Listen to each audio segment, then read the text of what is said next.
আর কয়েকদিন থাকতে হবে? আজকে রিলিজ হবে, আজকে দুইটা দিয়ে রিলিজ হবে।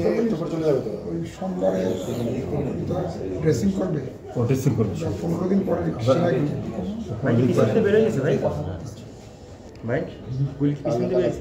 এটা হ্যাঁ সামনে দিয়ে ঢুকে পিছন দিয়ে পাস করে বের হয়ে গেছে, মানে লিভার হয়ে গেছে এটা সোজা কিন্তু বুলেটটা বাগান দিয়ে বাঁকা গেছে আল্লাহ ফেরেশতা আল্লাহ রহমত দেন হাড়ের সাথে বেঁধে ওটা লিভার লাংস আর কিডনির মাঝখান দিয়ে গেছে।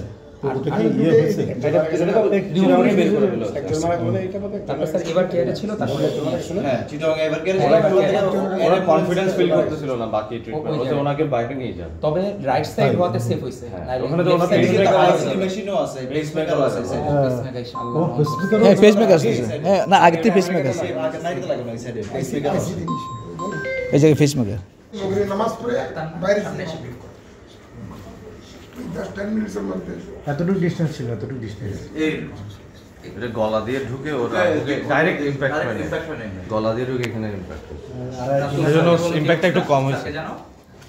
আজকে মোটামুটি ভাইটালসগুলো স্যার মানে ভালো আছে, শুধু প্ল্যান তো আমাদের অ্যান্টিবায়োটিক মেরোপেনাম যেটা আছে এটা আমরা 7 দিনের জন্য আর একটা দিনের জন্য দুটো অ্যান্টিবায়োটিক 7 দিনের জন্য দিয়ে আমরা ছাড়তেছি।